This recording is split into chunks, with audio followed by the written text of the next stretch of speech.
Hey, salut à tous, c'est Adam Bros et bienvenue dans ce tout nouveau Pop Culture Time. Aujourd'hui, on va parler science-fiction, Spielberg et pop culture. On va parler du film Ready Player One.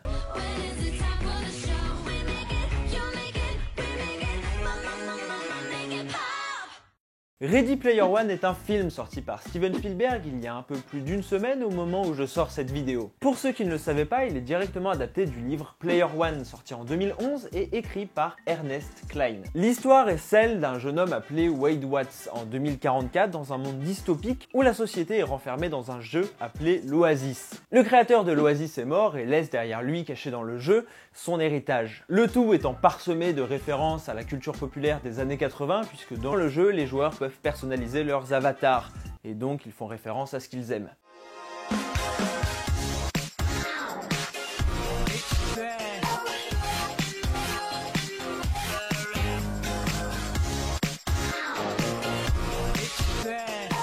Pour ce qui est de la production du film, dès 2011, Warner Bros rachète les droits du livre pour pouvoir l'adapter. C'est d'ailleurs l'auteur lui-même qui se chargera de l'adaptation du scénario. Tout comme Hunger Games par exemple. Même si comme toute bonne superproduction qui se respecte, il sera réécrit 3-4 fois. D'ailleurs, si on parlait un petit peu de la construction de ce scénario, sans spoiler évidemment. Comme je vous l'ai dit au début, c'est Ernest Cline lui-même qui s'occupe d'adapter son propre livre. Le problème c'est que l'univers de Player One est trop riche et il n'arrive pas à couper certains éléments. Zach Penn sera alors recruté par le studio pour l'aider à réécrire le scénario, en faisant quelque chose de plus condensé, pour pouvoir tenir dans un film. Après avoir découpé le scénario du livre pour en faire un véritable script de film, un autre problème majeur apparut, les droits d'auteur. Par exemple, pour ceux qui sauraient pas, j'ai pas le droit de montrer des logos de Retour vers le futur ou même de Star Wars, puisque je n'en ai pas les droits. C'est vrai, je suis un peu hors la loi, je suis comme ça. Le problème, c'est que Player One était donc rempli de références, dont certaines n'appartenaient pas à Warner Bros. Du coup, ils ont dû notamment contacter Disney pour utiliser des éléments de Star Wars. Et la réponse fut non.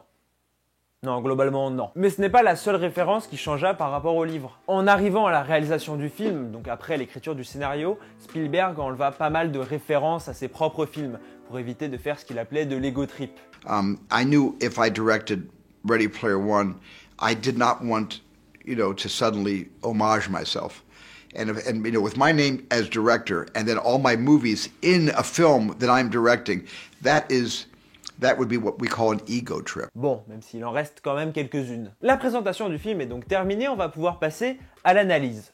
I only came here to escape, but I found something much bigger than just myself. Are you willing to fight?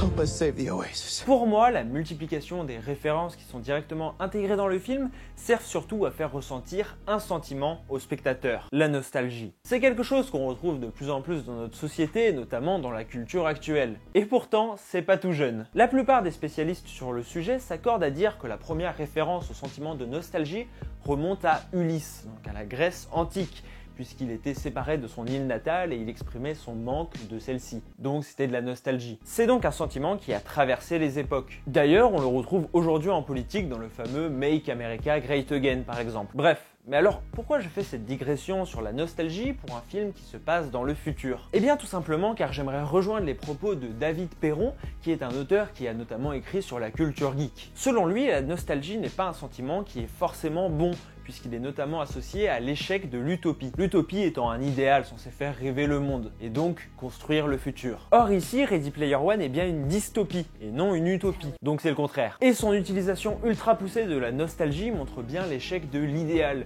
puisque c'est le seul sentiment qui peut nous faire sortir d'une société aussi dévastée que montrée dans le film. En gros, le film explique que si la société est aussi dévastée, c'est notamment à cause de ce sentiment de nostalgie, qui va donc en opposition avec l'utopie. Et puisqu'il n'y a plus d'utopie, il n'y a plus de rêve, donc plus de futur. Donc la société stagne, voire même recule. Ouais, ça peut paraître assez sombre. The Oasis, the world's most important economic resource. It's nothing less than a war for control of the future.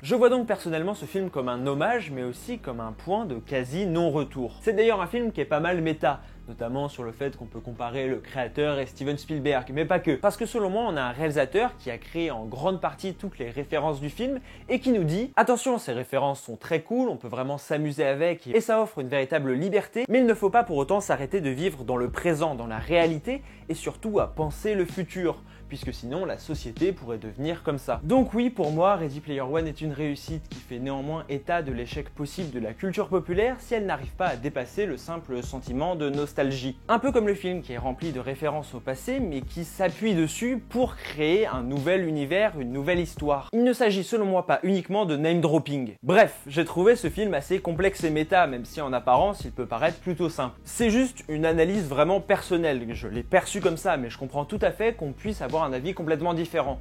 D'ailleurs, j'attends vos avis sur Ready Player One en commentaire. N'hésitez pas à lâcher un énorme pouce bleu si cette vidéo vous a plu et à vous abonner en activant la cloche, c'est très important, et aussi à partager la vidéo. Pour être resté jusqu'à la fin, je vous offre l'anecdote bonus. C'est une anecdote assez populaire et assez logique, mais en fait les effets spéciaux de Ready Player One ont pris tellement de temps à être faits que Spielberg a eu le temps de réaliser les Pentagon Papers et de sortir le film avant que Ready Player One sorte.